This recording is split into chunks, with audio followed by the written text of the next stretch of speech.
எல்லாருமே வந்து நியூஸ்ல எல்லாருமே பார்த்துட்டு இருக்கீங்க. ஒவ்வொரு மாவட்டத்துல ஒவ்வொரு இடத்துல வந்து நீங்க பாத்தீங்கன்னா பெண்களுக்கு வந்து பாதுகாப்பு இல்லாம பாலியல் குற்ற செயல்கள் நடந்துட்டு இருக்கு. அதுக்கு வந்து ஒரு தீவிர நடவடிக்கை வந்து அரசு வந்து எடுக்காம இருக்கிறதுல வந்து ரொம்ப ஒரு சோகமான ஒரு நிகழ்வு. ஒரு ஒரு என்ன சொல்றது, ஒரு பலவீனமான ஒரு நிலைக்கு வந்து பெண்களை வந்து தள்ளப்படுறாங்களோ அப்படின்ற ஒரு பயமும் உருவாக்குது அப்படின்றதுதான். ஒரு பள்ளிக்கு கூட வந்து தைரியமாக செல்லக்கூடிய மாணவிகள் வந்து ரொம்ப தாய்மார்கள் எல்லாருமே ரொம்ப கஷ்டப்படுறாங்க, பயப்படுறாங்க. அந்த பயம் இருக்கக்கூடாது. அந்த பயம் போக்குற அளவுக்கு ஒரு நடவடிக்கை வந்து ஒரு கடும் நடவடிக்கை வந்து குற்றவாளிகள் மேல எடுக்கப்படுவதில்லை. அது வந்து சட்டம் ஒழுங்கு சரியாக இல்லாத ஒரே ஒரு காரணத்தினாலதான் இன்னைக்கு வந்து இந்த அளவுக்கு வந்து ஒரு மோசமான நிலை போயிட்டு இருக்கு. அது கண்டிப்பாக இந்த திமுக அரசு வந்து பெண்களை வந்து முழுக்க முழுக்க வஞ்சிக்கும் அரசாக நான் வந்து பாக்குறேன் அப்படின்றதுதான் நான் சொல்றேன். இதே வந்து புரட்சி தலைவி அம்மா இருக்கும்போது நீங்க பாத்தீங்கன்னா இந்த மாதிரி குற்ற செயல் நடந்துச்சுன்னா இமீடியட்டா அவங்களுக்கு ஆக்ஷன் நடக்கும். அதே மாதிரி ஒரு போலீஸ் அதிகாரியோ எந்த அரசு அதிகாரியோ மிஸ்டேக் பண்ணி இருந்தாங்கன்னா அது வந்து இமீடியட்டா அவங்களுக்கு வந்து இமீடியட்டா டிஸ்மிஸ் பண்ணி அவங்களை சஸ்பெண்ட் பண்ணி விட்டு அவங்கள வந்து தூக்கிடுவாங்க. அந்த பொசிஷன்லயே இருக்க மாட்டாங்க. ஆனா இன்னைக்கு வந்து அந்த நம்மளோட முதல்வர் வந்து இப்ப அதுக்கான ஒரு விஷயமே எடுக்க மாட்டேங்கிறாங்க, நடவடிக்கை எடுக்க மாட்டேங்கிறாங்க. ஆனா அந்த போலீஸ்க்கு வந்து ப்ரமோஷன் தான் கிடைக்குது அப்படின்றத நான் வந்து பாக்குறேன். இல்லைன்னா இடமாற்றம் பண்றாங்க. இதுதான் நடக்குதே தவிர ஆனா உரிய நடவடிக்கை போலீஸ் மேலேயும் எடுக்கிறது கிடையாது. சோ என்ன பொறுத்த வரைக்கும் லா அண்ட் ஆர்டர் ஜீரோ, இந்த திமுக ஆட்சியும் ஜீரோ தான். ஆனா மாத்தி அப்பாவும் மகனும் அவங்களுக்கு மட்டுமே வந்து 100% மார்க் கொடுத்துக்கிறாங்க அப்படின்றத நான் சொல்ல முடியும். கண்டிப்பா இது வந்து பொதுவெளியில அந்த மாதிரி பேசுறது, ஒரு தலைவராக அந்த மாதிரி பேசுறதுல வந்து எனக்கு வந்து உடன்பாடு கிடையாது பெண்கள் மீது. ஏன்னா இன்னைக்கு எத்தனையோ இளைஞர்கள் வந்து அது பாக்குறாங்க அந்த மாதிரி. சோ அந்த மாதிரி பாலியல் தொழிலாளின்ற வார்த்தையெல்லாம் அது பயன்படுத்தினால் நாளைக்கு இன்னொரு பையன் அந்த இன்னொரு பொண்ணை பார்த்து அந்த மாதிரி பேசுறதுக்கு என்ன 100% வாய்ப்பு இருக்கு. அந்த மாதிரி பேசக்கூடாது. இதெல்லாம் கூட நீங்க வந்து இது not only on that person mistake. ஏன்னா நீங்க வந்து இது கூட நீங்க வந்து ஒளிபரப்ப கூடாது அப்படின்றத எது ஃபில்டர் பண்ணணுமோ பிரஸுக்கும் நான் இது வந்து நான் வேண்டு கேட்கிறேன். ஏன்னா எது வந்து போடணும் எது போடக்கூடாதுன்னு பிரஸ் வந்து ஃபில்டர் பண்ணணும். இவங்களோட தனிப்பட்ட வாழ்க்கையான விஷயத்த வந்து நீங்க வந்து பப்ளிக்ல வைக்கும் போது இது ஒரு தவறான உதாரணமா வந்து இப்ப இளைஞர்களுக்கு வந்து மாறிட்டு வந்துட்டு இருக்கு. அது வந்து தயவு செஞ்சு அவங்க திட்டுறாங்க இவங்க திட்டுறாங்க மாத்தி திட்டுறதுக்கு இது ஒன்றும் பிளாட்ஃபார்ம் கிடையாது. பிரஸ் ஒரு பிளாட்ஃபார்ம் கிடையாது. பிரஸோட பிளாட்ஃபார்ம் என்னன்னா மக்களுக்கு என்ன பிரச்சனையோ அதுதான் எடுத்து போய் கொடுக்கணும். ஆனா தனிப்பட்ட வாழ்க்கையை எடுத்து நீங்க வந்து அது பப்ளிசிட்டி பண்றதுல எனக்கு உடன்பாடு கிடையாது. அது எனக்கு வருத்தம். பத்திரிகை நண்பர்கள் மேல எனக்கு ஒரு பெரிய வருத்தம் இருக்குன்றது நான் பேசுகிறேன். அதனாலதான் திரு சீமான் அவர்களும் தவறு செஞ்சிருக்காங்க. விஜயலட்சுமி அவங்கள பேசுற முறையும் தவறுதான். நீங்க பத்திரிகை நண்பர்களும் அது வெளியிடுறதும் தவறுதான் அப்படின்றது நான் சொல்றேன். ஹிந்தி கத்துக்கணும் அப்படின்றது வந்து கட்டாயப்படுத்தக்கூடாது. அந்த பாலிசியா நீங்க வந்து திணிச்சாச்சுன்னா வச்சுக்கோங்களேன். இது வந்து ஒரு ஆக்சுவலா நீங்க பாத்தீங்கன்னா இது ஒரு கேம் பிளான் தான். திமுகக்கும் பாஜகவுக்கும் ஒரு கேம் பிளான் தான். திசை திருப்பறதுக்கு என்ன பேச முடியுமோ அது பேசுறாங்க.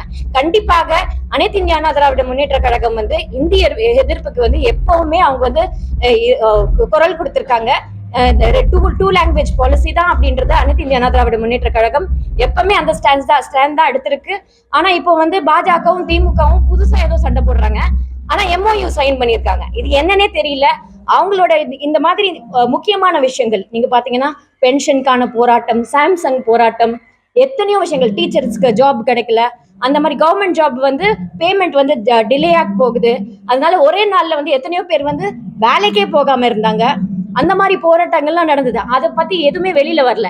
ஆனா ஹிந்தி இம்போசிஷன் பத்தி எடுக்கிறாங்க. ஏன்னா இப்போ வந்து தேர்தல் கிட்ட வர இப்போ திருப்பியும் அவங்களுக்கு ஒரே 5 ஸ்ட்ராட்டஜி தான். ஒண்ணு ஹிந்தி இம்போசிஷன் பத்தி பேசி 2 பேரும் சண்டை போட்டாச்சுன்னா நான் எதிர்ப்புல இருப்பேன், நான் இங்க இருக்கேன் அப்படின்னு சொல்லிட்டு அந்த மாதிரி நான் அரசியல்ல இருக்கேன்னு காட்டிக்கிறதுக்கு வெளியில நாடகம் போடுறாங்க. ஆனா உள்ள வந்து கள்ள கூட்டணி வச்சிருக்காங்க அப்படின்றது உறுதியாக நான் சொல்லுவேன் அப்படின்றது.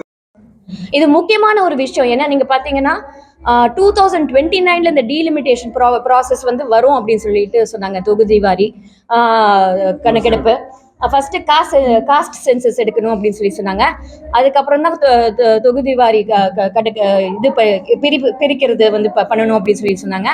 அதே மாதிரி நீங்க பாத்தீங்கன்னா அதுக்கப்புறம் தான் பெண்களோட இடஒதுக்கீடு வந்து 29ல வந்து ப்ராசஸ் வந்து அது இது பண்ணுவாங்க, அமல்படுத்துவாங்க அப்படின்னு சொன்னாங்க. ஆனா 26லயே வந்து இந்த ப்ராசஸ் ஆரம்பிக்க போகிறதா அவங்க வந்து தெரிவிச்சிருக்காங்க. அப்போ 2024 எலெக்ஷன் பாராளுமன்ற எலெக்ஷன் போதே வந்து இந்த மாதிரி அனௌன்ஸ்மெண்ட் கொடுத்தனாலதான் இன்னைக்கு இந்த அளவுக்கு கன்ஃபியூஷன் வந்திருக்கு. கண்டிப்பாக தமிழ்நாட்டுக்கு இடங்கள் குறைச்சு இல்லைன்னா குறைக்காம வட மாநிலத்துல உத்தரப்பிரதேஷ்கோ இல்ல மத்திய பிரதேஷ்கோ அதிக தொகுதிகள் கொடுத்துட்டாச்சுன்னா அது வந்து நியாயமே கிடையாது. இது பாஜகவோட சூழ்ச்சி தந்திரம் அப்படின்னு தான் நான் சொல்லுவேன். கண்டிப்பா இது தமிழ்நாடு எல்லா கட்சியுமே இதுக்கு வந்து எதிர்த்து குரல் கொடுத்திருக்காங்க. ஆனா இங்கேயும் பாத்தீங்கன்னா இந்த அண்ணாமலைன்ற ஒருத்தர் என்னன்னா எப்படியெல்லாம் தமிழ்நாட்டுக்கு எதிராக பாலிடிக்ஸ் பண்ண முடியுமோ அது பண்ணிக்கிட்டு இருக்காங்க. அவரை தயவு செஞ்சு நீங்க ஊக்க வைக்காதீங்க. இந்த பாரதிய ஜனதா பார்ட்டி எதுக்கு இங்க தமிழ்நாட்டுல இருக்குன்னே தெரியல. தமிழோட உணர்வும் கிடையாது. அங்கிருந்து இங்க வந்து ஒரு நாள் வந்து இருந்துட்டு நான் வந்து தமிழ் நான் வளர்க்க போறேன் அப்படின்னு சொல்லிட்டு சொல்றாங்க. அதெல்லாம் அவங்களுக்கு எல்லாம் நம்மள தமிழ்நாடோட மண்ணோட வலியும் தெரியாது, தமிழ்நாடு மண்ணோட உரிமையை பத்தியும் அவங்களுக்கு தெரியாது. அப்பப்போ சும்மா அந்த சென்டிமெண்ட்டை வந்து சும்மா வந்து பாத்துட்டு போறாங்க. அதுக்கப்புறம் வந்து மறந்துடுறாங்க. அங்கிருந்து வேற ஏதோ இன்ஸ்ட்ரக்ஷன் கொடுக்குறாங்க, இங்க வந்து அண்ணாமலை பண்றாரு. இதெல்லாம் வந்து இது நிலைச்சு நிக்காது. கண்டிப்பா பாரதிய ஜனதா பார்ட்டி இந்த மாதிரி தமிழ்நாட்டுக்கு எதிராக சில விஷயங்கள் செஞ்சுட்டு வந்துட்டு இருக்காங்க. டங்ஸ்டன் விஷயத்துல இருந்தும் பல விஷயங்கள் வந்து அவங்க பண்ணிட்டு வந்திருக்காங்க. இது வரைக்கும் எய்ம்ஸோ எதுவுமே வந்து கொடுக்கல. ஸோ இந்த மாதிரி விஷயங்கள நம்ம தமிழ்நாட்டுக்கு நிதியும் கொடுக்கறது கிடையாது. ஸோ இந்த மாதிரி இருக்கும்போது கண்டிப்பா பாஜகவுக்கு தமிழ்நாடோட உணர்வு தெரியாத ஒரு கட்சியா தான் நான் பாக்குறேன். அவர் ஏங்கிக்கிட்டு இருக்காருன்னு நினைக்கிறேன். என்ன வந்து அவர் தான் தவத்துல இருக்காரு. என்னை வந்து பாரதிய ஜனதா பார்ட்டி வந்து என்னோட பதவியை பறிச்சிடுமோ அப்படின்ற ஒரு பயத்துல இருக்காரு. அதனால கண்டபடி உளறிக்கிட்டு இருக்காருன்னு தான் நான் சொல்றேன்.